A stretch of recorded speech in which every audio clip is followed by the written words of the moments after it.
ကျွန်တော်တို့ချရတဲ့အနီမေစကောင်တွေဟာအမြဲတမ်းပျော်ရွှင်စရာသတင်းမျိုးကိုပိုင်ဆိုင်ခွင့်မရခဲ့ကြပါဘူး။တချို့ကတော့နှောက်ဆက်ခွင့်တောင်မရလိုက်ပဲမျက်စိသမိတ်အတွင်းမှာတင်ကျွန်တော်တို့ကိုငိုကြွေးစီပြီးတည်ဆုံသွားခဲ့ကြပါတယ်။အားလုံးကနိုင်ပြီလို့ထင်ထားတဲ့အချိန်ရောက်မှမျောလင်းချက်တွေကိုရိုက်ချုပ်ပြီးကျွန်တော်တို့နှလုံးသားထဲမှာနေရာယူထားတဲ့ဇက်ကောင်တွေကိုတက်ပစ်ခဲ့ပါတယ်။သူတို့ရဲ့ရုပ်တရက်တည်ဆုံမှုတွေကကျွန်တော်တို့ကိုရပ်ပေါင်းများစွာအထိအစားတောက်ပစ်စေခဲ့ပါတယ်။နောက်ဆုံးပြပြမဲ့ဇက်ကောင်ရဲ့တည်ဆုံမှုကတော့ဘယ်တော့မှမေ့နိုင်မှာမဟုတ်ဘူးလို့အာမခံတယ်။နောက်ပြီးတော့ဒီဗီဒီယိုလေးထဲမှာဒီဖစ်ကာနှစ်ခုကိုဂေဝေးပေးမဲ့အကြောင်းလေးပြောထားတာမို့ဗီဒီယိုလေးကိုအဆုံးထိကြည့်ရှုပေးကြပါအောင်။ဒါဆိုရင်တီရှူးလေးနားဆောင်ထားပြီးဗီဒီယိုလေးကိုစလိုက်ရအောင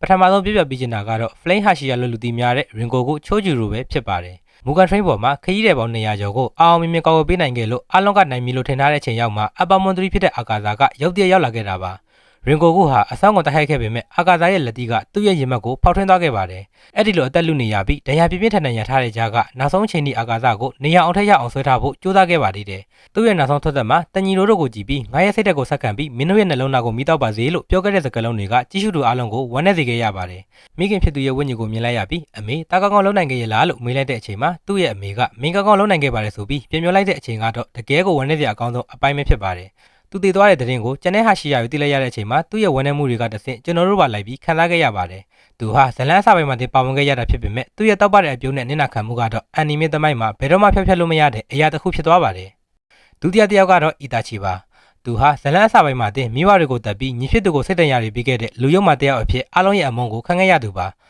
ဒါပေမဲ့သူ့ရဲ့တည်ဆုံမှုကတော့တခြားဇက်ကောင်တွေနဲ့မတူပဲထူးခြားတဲ့ဝန်ထမ်းမှုကိုပေးစွမ်းခဲ့ပါတယ်။ဆာစကဲနဲ့တိုက်ပွဲအပြီးမှာအီတာဂျီဟာအာရင်ကိုခတ်နေတဲ့ကြားကဆာစကဲရဲ့နှစ်ဖူးကိုလက်နဲ့ထိပြီး sorry ဆာစကဲဒါဟာနောက်ဆုံးချိန်မှာပဲလို့ပြောပြီးတည်ဆုံသွားခဲ့ပါတယ်။တကယ်ဝန်ထမ်းစရာအကောင်းဆုံးအပိုင်းကတော့သူတည်ပြီးမှထွက်ပေါ်လာတဲ့အမှန်တရားတွေပါ။သူဟာရွာကိုကွယ်ဖို့အတွက်သူ့ရဲ့ချစ်သူအီဇူမီအပါအဝင်မိသားစုနဲ့မျိုးနွယ်တွေကိုတညာတဲ့နဲ့အကုန်အပြည့်ရှင်းခဲ့ပါတယ်။ညီဖြစ်သူကိုတမန်လာစေဖို့အတွက်အမုန်းခံခဲ့ရသူဆိုတာသိလိုက်ရတဲ့အချိန်မှာတော့ကဘာတဝန်းကအန်နီမေဖန်တွေအားလုံးကလည်းရင်ကွဲမသက်ခံစားခဲ့ရပါတယ်။နောက်ပြီးတော့အီတာချီရှင်းတဲ့နိုဗယ်ကိုမသိကြတဲ့သူတွေအတွက်လည်းရှင်းပြပေးပါမယ်။အဲ့ဒီနိုဗယ်ထဲမှာအီတာချီနဲ့အီဇူမီအကြောင်းကိုအသေးသေးရေးထားတာမို့ကျွန်တော်နောက်မှဗီဒီယိုတက်လုပ်ပေးပါမယ်။အီတာချီရဲ့တည်ဆုံမှုကိုလက်မခံနိုင်လို့ကိုတက်တည်သွားတဲ့သူတယောက်လည်းရှိခဲ့ပူပါတယ်။2012ခုနှစ်မှာရုရှားနိုင်ငံကအသက်14နှစ်အရွယ်လီယိုနစ်ကာမလက်ဆိုတဲ့ကောင်လေးဟာအီတာချီတည်ဆုံသွားတာကိုလက်မခံနိုင်ပဲတိုက်ပေါ်ကနေခုန်ချပြီးအဆုံးစီရင်ခဲ့တဲ့အထိဖြစ်ရဆိုရရှိခဲ့ပူပါတယ်။ဒါဟာအနီမေဇက်ကောင်တွေကကျွန်တော်တို့ရဲ့စိတ်ခံစားချက်တွေအပေါ်ဘယ်လောက်ထိတက်ရောက်မှုရှိလဲဆိုတာပြသနေတဲ့ဝမ်းနည်းစရာအကောင်းဆုံးတာတာကတစ်ခုပါ။ဒါကြောင့်အနီမေကိုချစ်တယ်လို့ကိုလည်းချစ်ကြဖို့တောင်းဆိုချင်ပါတယ်။တတိယတစ်ယောက်ကတော့ကြကြဲစုခိုင်တဲ့ကအားလုံးရဲ့ချစ်တော်ကြီးနာနာမီခန်းတို့ပဲဖြစ်ပါတယ်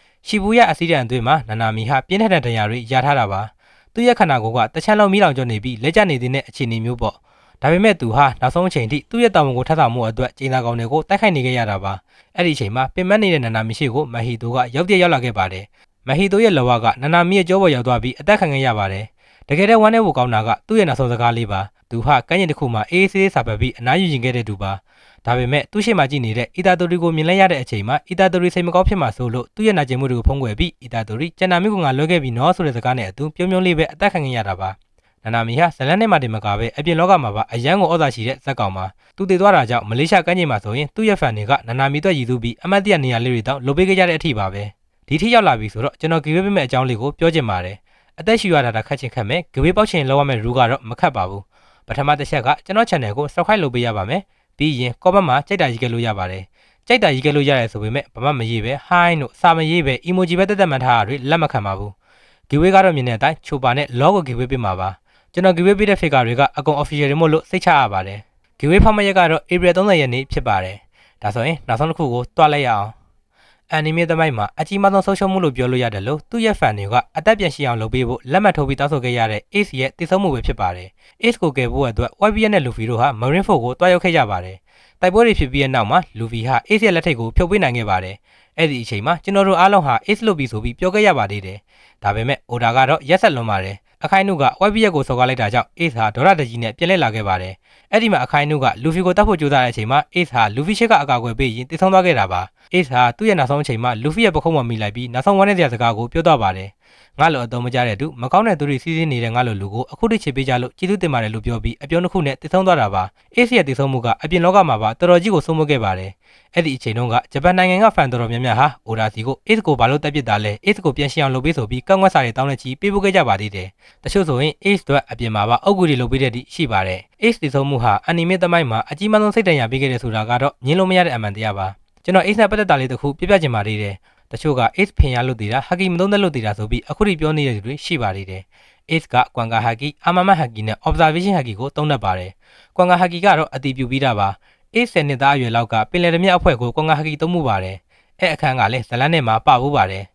One Piece Novel A ထဲမှာ Ace ဟာအာမမတ်ဟာကီကိုသုံးပြီးဗိုလ်ချုပ်ကြီးတယောက်ကိုတိုက်ခိုက်ခဲ့တာလို့ဖော်ပြထားပါတယ်ဒါကလည်း official ဖြစ်တာမို့သုံးတတ်တယ်လို့မှတ်ယူလို့ရပါတယ်ဒါကတော့ novel ကိုရှာဖတ်ရမှာမို့ဇလန်းနဲ့မှာတော့မပါပါဘူးနောက်ပိုင်းထုတ်တဲ့ 1P VVR ကတ်တွေထဲမှာ Ace ဟာ observation haki ကိုလည်းတက်မြောက်ကြောင်းဖော်ပြထားပါတယ်။ဒါကြောင့် Ace က haki 3မျိုးလုံးကိုသုံးတတ်ပါတယ်။ Marine 4 တုန်းက haki ဟာမမြင်ရတဲ့စွမ်းတစ်ခုလိုပဲရှိနေတာပါ။ Ace တည်ဆုံးခဲ့ရတာက haki မသုံးတတ်လို့မဟုတ်ပဲမိထက်ချော်ရီကပိုပြီးအပူချိန်ပြည့်နေဆိုတဲ့အသီးစွမ်းနေရမှာကြောင့်လည်းဖြစ်နိုင်ပါတယ်။ Ace ကဖင်ရတာလည်းမဟုတ်ပါဘူး။သူ့အဖေလို့တဘောထားရသူကိုအခိုင်နှုတ်ကစော်ကားမော်ကားတွေပြောနေတာကြောင့်ရဲ့သူကိုယ်တိုင်ကလည်းဘယ်တော့မှထွက်မပြေးတဲ့သူ့အဖေရဲ့သွေးပါနေတာကြောင့်မနိုင်မဲတိတိရဲ့နဲ့ဝင်တိုက်ခဲ့တာပါ။ဒါကြောင့် Ace ကအလုံးထင်တယ်လို့ဖင်ရတာလည်းမဟုတ်တယ်လို့ haki မသုံးတတ်တာလည်းလုံးဝမဟုတ်ပါဘူး။ဒီလောက်ဆိုရင်နားလည်လောက်ပြီလို့ထင်ပါတယ်ဒီလေးယောက်စလုံးကကျွန်တော်အမြင်တက်တက်နေတာပြောထားတာပါတေတမြလူတွေအကုန်ထည့်ရင်ဗီဒီယိုကအဆုံးမရှိဖြစ်သွားမှာမို့ပါဒါဆိုရင်ဒီနေ့ view လေးကတော့ဒီလောက်ပါပဲအားလုံးပဲ giveaway မှာကောင်းကြပါစေတကြံမှာလည်းစိတ်တစ်ကိုယ်တင်နဲ့ဖြတ်တတ်နိုင်ကြပါစေလို့ကျွန်တော်ဆုတောင်းပေးလိုက်ပါတယ်ဒီလိုခကြီးတဲ့မှာအဆအဆအရရကူးစားကြပါလို့ပြောရင်နောက်ဗီဒီယိုမှာပြန်တွေ့ကြမယ်